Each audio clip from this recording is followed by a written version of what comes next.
The mountain observatory was Lucas's sanctuary. As the assistant director of the Pinewood Astronomical Research Center, he often worked late nights alone, which suited him perfectly. The less human interaction, the better. Tonight, the Perseid meteor shower would peak. He had the entire facility to himself. Lucas adjusted the main telescope, his fingers moving with practiced precision across the control panel. At 32, he'd spent more time with machines than people, finding comfort in the predictable nature of the cosmos compared to the chaotic behavior of humans. Beautiful night for stargazing, a melodic voice said from behind him. Lucas nearly knocked over his coffee. He spun around to find a woman standing in the doorway, except she wasn't exactly a woman. In the dim blue light of the observatory, her skin had a distinct lavender hue, and her eyes reflected the starlight like polished amethysts. "How did you get in here?" he stammered, heart racing. "This facility is closed to visitors after sunset." She stepped closer, moving with a strange fluidity as if gravity affected her differently. "I have a particular interest in tonight's celestial event." "I'm Lyra." "You can't be here," Lucas said, though his voice lacked conviction. Something about her presence made logical thought difficult. "Yet here I am," Lyra smiled, and his protest died in his throat. She wore simple clothes jeans and a white blouse, but they seemed oddly formal on her, like a costume she'd carefully selected. "I'm Lucas," he found himself saying. Are you? Are you wearing some kind of makeup?"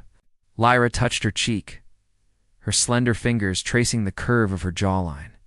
"Would it be easier for you if I said yes?" The first meteor streaked across the sky, reflected in the observatory's dome. Lyra gasped, a sound of pure delight that made Lucas's chest tighten. "May I?" she asked, gesturing toward the telescope. Against his better judgment, Lucas stepped aside. As she leaned forward to look through the eyepiece, her long silver-blue hair cascaded over her shoulder, carrying a scent like nothing he'd ever encountered, something like ozone and wildflowers. "Your planet has such beautiful traditions," she murmured, "watching tiny particles burn up in your atmosphere and making wishes upon them." "My planet?" Lucas repeated. Lyra straightened, fixing those impossible purple eyes on him, a figure of speech. Over the next hour, they watched the meteor shower together. Lucas found himself sharing details about his research, his lonely childhood, his fascination with what might exist beyond Earth's atmosphere. Lyra listened with intense focus, asking questions that were both naive and profoundly insightful. "Why do you spend your nights looking up instead of around you?" she asked as they stood on the observatory's balcony, the night air cool against their skin. "Because what's around me has never made much sense," Lucas admitted. "The stars follow patterns, predictable orbits. People are ... messier. Yet it's the unpredictability that makes encounters meaningful," Lyra said, stepping closer. The moonlight illuminated the delicate features of her face, the slight point to her ears, the luminescence of her purple skin. As another meteor blazed overhead, Lyra's fingers brushed against his. The touch sent an electric current up Lucas's arm, and for a brief moment, he saw images flash through his mind, crystalline cities, twin moons rising over an ocean of liquid silver, beings with skin in every shade of the spectrum. Lucas pulled away, disoriented. "Who are you really?" Lyra's smile held secrets as ancient as the stars above them. Someone who has traveled very far to find something she didn't know she was looking for. When the meteor shower ended, Lucas knew he should ask her to leave, report the security breach, return to his structured, solitary existence. Instead, he heard himself say, "Would you like to come back tomorrow night?" Lyra's eyes sparkled. "I would like that very much, Lucas of Earth," as she walked away into the darkness. Lucas couldn't shake the feeling that his orderly universe had just been irrevocably altered by something or someone truly not of this world. For 3 days, Lucas found himself unable to focus on anything but Lyra. Every night, she appeared at the observatory just after sunset, always wearing the same simple clothes, but somehow looking more otherworldly each time. Tonight, as Lucas waited on the observatory balcony, a gentle rain fell, creating a misty curtain around the mountain. "You'll catch cold standing in the rain." Lyra's voice came from behind him. Lucas turned. his breath catching. The raindrops seemed to hesitate before touching her purple skin, sliding off like water on polished stone. "I was worried you wouldn't come." "Weather doesn't deter me," she said, joining him at the railing. "Though I find your planet's precipitation fascinating. On my world, it rains only once every 7 cycles." The casual admission hung between them. Lucas studied her profile, the way her silver-blue hair caught the moonlight breaking through the clouds. "You're not even trying to hide it anymore, are you?" Lyra's amethyst eyes met his. "Would you believe me if I told you the truth?" "I don't know," Lucas whispered. "But something happened when you touched me the other night." Saw. "Places that don't exist on Earth. They exist elsewhere," Lyra said simply. She extended her hand, palm up. "May I show you more?" Lucas hesitated only briefly before placing his hand in hers. The connection was immediate, his mind flooded with images of Lyra's homeworld. A planet orbiting twin suns, cities built into crystalline mountains, oceans that glowed with bioluminescent life, and beautiful beings with skin in shades of purple, blue, and gold. "Your people," Lucas gasped when the connection broke. "You're really not human. I am Lyridian," she confirmed. "An ambassador sent to study Earth before formal contact.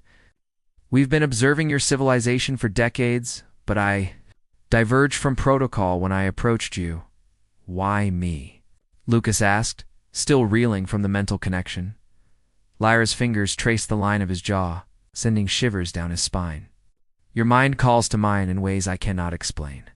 My people form connections differently than humans. What you might call emotion, we experience as resonance between consciousness and we." "Resonate?" Lucas asked, his voice low. "More powerfully than I've ever experienced," she admitted. "It's why I broke protocol. Why I keep returning." The rain stopped, revealing a sky full of stars. Lucas felt dizzy with revelation, yet strangely calm. "I should be terrified. This changes everything we know about life in the universe. Are you afraid?" Lyra asked, moving closer. "No," Lucas realized with surprise. "I'm fascinated." In the moonlight, with water droplets glistening on her purple skin, Lyra looked both alien and achingly beautiful. When she raised herself on her toes and pressed her lips to his, Lucas felt the universe expand and contract around them. The kiss was gentle at first, then deepened with an urgency that left him breathless. When they finally parted, Lucas saw uncertainty in her eyes. Was that acceptable? "I've studied human customs, but experience is different." Lucas laughed softly, pulling her close again. "More than acceptable? Though kissing an alien ambassador probably violates some interstellar protocol, worth the risk." Lyra whispered against his lips as the stars wheeled overhead, witnesses to a connection that bridged worlds. "You need to see something," Lyra said a week later, leading Lucas down an overgrown trail behind the observatory. The summer night was warm, crickets chirping in the tall grass. Lucas followed her through the darkness, trusting her superior night vision. Their time together had fallen into a pattern night, filled with conversations about their world's exchanges of knowledge. In increasingly passionate moments that left Lucas wondering if he was living in a dream. "Where are we going?" he asked as they descended deeper into the forest. "To my temporary home," Lyra replied. "My ship." Lucas stumbled slightly at the word. Despite accepting Lyra's extraterrestrial origin, the reality of alien technology on Earth still seemed abstract. The forest opened into a small clearing where a structure stood wasn't quite right. It seemed to hover just above the ground, a teardrop-shaped vessel about 30 feet long, its surface shifting with colors reminiscent of an oil slick under starlight. "It's beautiful," Lucas breathed. "It's damaged," Lyra corrected, approaching the ship. At her touch, a section of the hull became transparent, then disappeared entirely. An atmospheric disturbance forced an emergency landing. "I've been waiting for repairs." Inside, the ship defied Earth physics. The space seemed larger than the exterior suggested, filled with curved surfaces that glowed with soft light. No obvious controls or machinery were visible, just flowing architectural elements that seemed both organic and technological.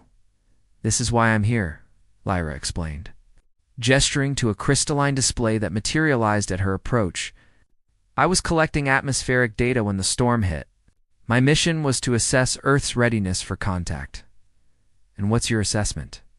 Lucas asked, carefully touching a wall that felt warm and slightly yielding, like living tissue. Lyra's expression grew serious. Mixed. Your species has potential, but your divisions concern us. Some factions of my people believe Earth isn't ready. She turned to face him fully. But others, like me, see individuals like you and find hope. Lucas absorbed this information, trying to process its implications. Are there others like you here now? A small research team scattered across your planet. We communicate rarely to avoid detection.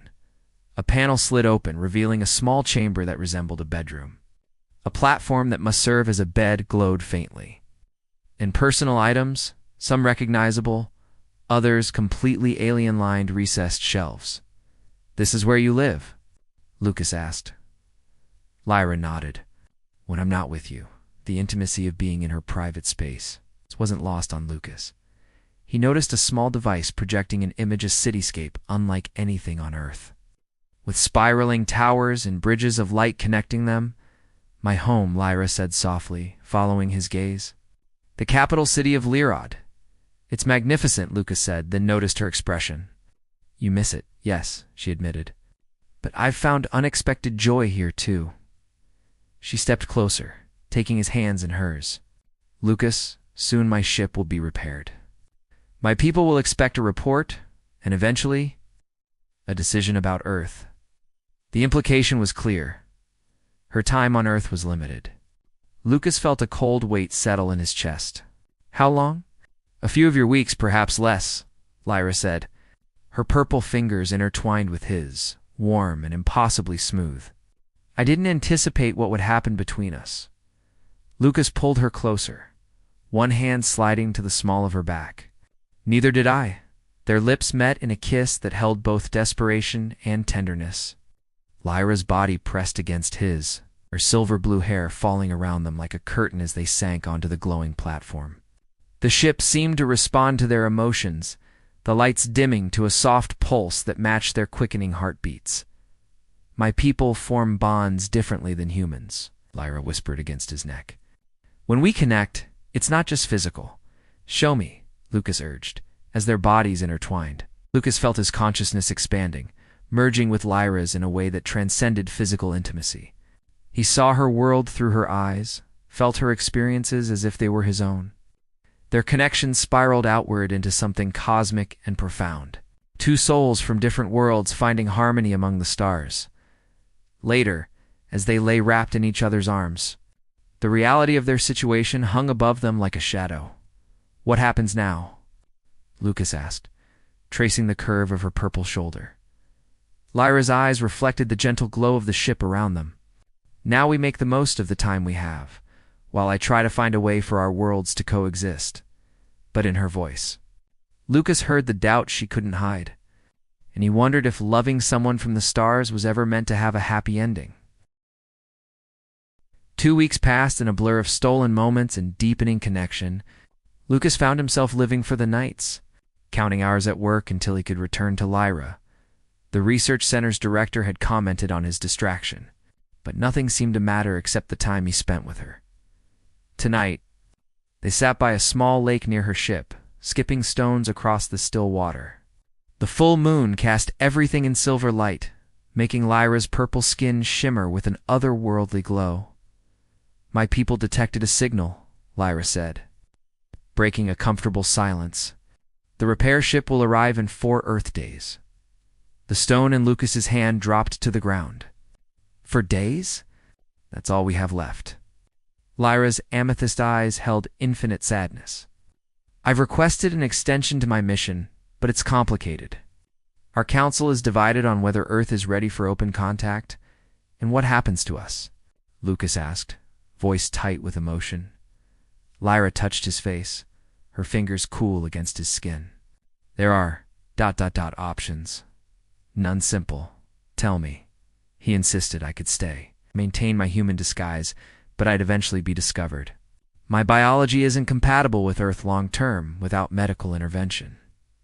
She looked up at the stars. You could come with me, but the process to prepare a human for interstellar travel is difficult, and you'd leave everything behind. The weight of the choice pressed down on Lucas. Leave Earth, his career, his whole world, or lose Lyra forever.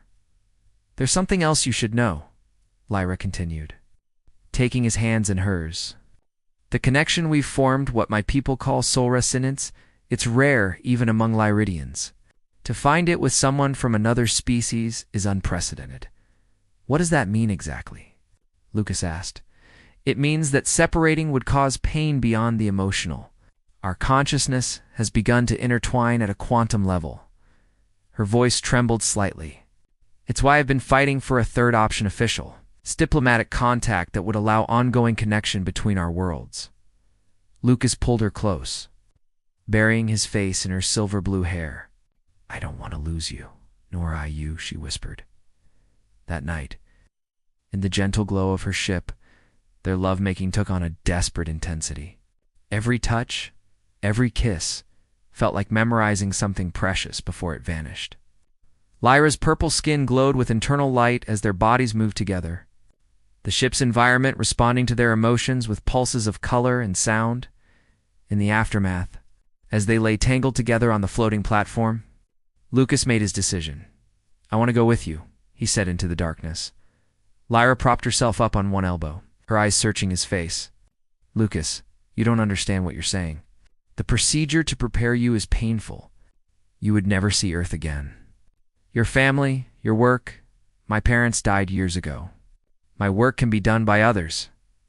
He sat up, taking her hands. All my life I've looked to the stars, wondering if there was something more out there. Now I know there is, and it's you. Tears like liquid crystal slid down Lyra's purple cheeks. There's one more complication, she admitted. I haven't been entirely forthcoming about my position. Lucas frowned. What do you mean? I'm not just an ambassador. She took a deep breath. I'm the daughter of our High Council's leader. My opinions carry significant weight in the decision about Earth's fate.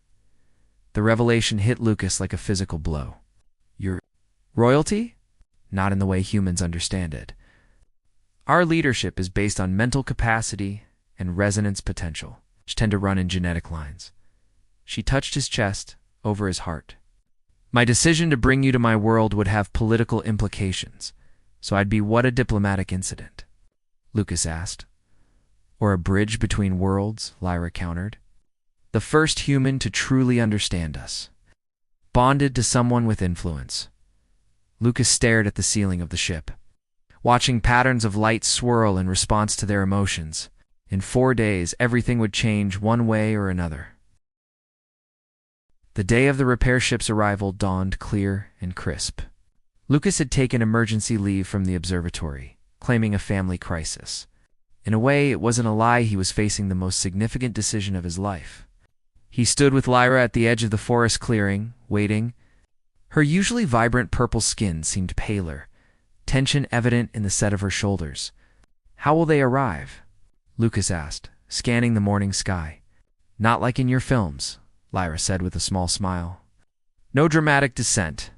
They'll phase into this reality about half a mile above us, then adjust their quantum signature to match Earth's material properties. Even after weeks with Lyra, the casual way she discussed technology centuries beyond human understanding still made Lucas's head spin. A shimmer appeared in the air above them, like heat rising from pavement.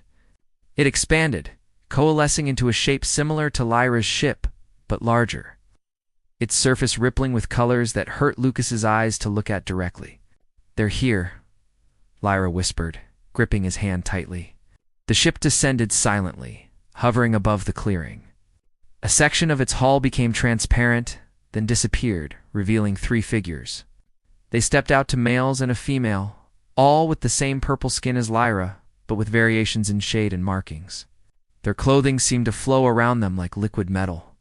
Lyra stepped forward, addressing them in a language that sounded like music and mathematics combined. The oldest of the three, a tall male with deep indigo skin and eyes that seemed to contain galaxies, responded with evident surprise. Looking directly at Lucas, "My father wants to know if you're the human I've bonded with," Lyra translated, her voice tight. Lucas straightened his shoulders and stepped forward. "I am," he said clearly. The three Lyridians conferred among themselves, occasionally glancing at Lucas with expressions he couldn't read. Finally, Lyra's father approached him directly. "He says he wishes to understand the connection," Lyra explained. "He's requesting permission to touch your mind." Fear and determination battled within Lucas. Will it hurt? No, but it will be. ... intimate. He'll see everything you are. Lucas nodded his consent. Lyra's father raised his hand, placing it gently on Lucas's forehead. The contact was like diving into an ocean of consciousness, vast, ancient, and profoundly alien. Lucas felt himself being examined, not with judgment, but with intense curiosity. Images from his life flashed through his mind: childhood loneliness, years spent staring at the stars, the moment he first saw Lyra, the profound connection they'd formed. When the contact broke, Lucas staggered slightly. Lyra steadied him, her touch grounding him back in reality. Her father spoke again, his voice resonant and complex. "He says he understands now," Lyra translated, wonder in her voice. "He says our connection is genuine, a true soul resonance. It changes things." "What things?" Lucas asked. The three Lyridians conferred again, the discussion apparently heated. Finally, Lyra turned to Lucas, her eyes shining. "They're offering a compromise. Official first contact will be delayed another Earth year, but I've been granted permission to stay as an advanced observer with a small research team."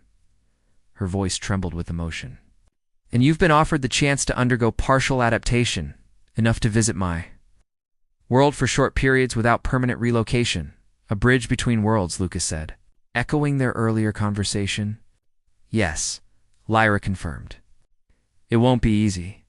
There will be procedures, protocols, secrets you'll have to keep. But we would have time to see if what we've started can truly flourish. Time for our worlds to prepare for each other." The morning sun broke through the trees, illuminating the clearing. Lucas looked at the alien ship, at the three Lyridians watching him expectantly, and finally at Lyrita, an impossible woman from the stars who had changed everything. "When do we begin?" he asked. Lyra's smile was radiant as she took his hand. Above them, the repair ship hummed with energy, a reminder of how far they'd come and how far they still had to go. Her father approached, extending a small crystal device that pulsed with inner light. "This is for you," Lyra explained. A translator and communicator. The first piece of Lyridian technology officially shared with a human. As Lucas accepted the device, he felt its warmth spreading through his palm, connecting to his nervous system in a way that should have been frightening, but somehow felt right. The crystal glowed brightly for a moment, then settled into a gentle pulse that matched his heartbeat. "Welcome to a much larger universe, Lucas of Earth," Lyra's father said, his words now perfectly understandable. "My daughter has chosen well, under the morning sky."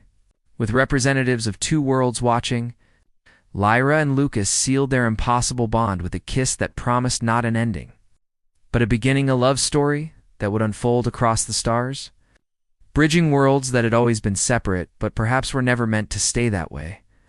As the sun climbed higher, casting the forest in golden light, Lucas realized that he had spent his life looking up at the stars, never imagining that one day the stars would look back and smile.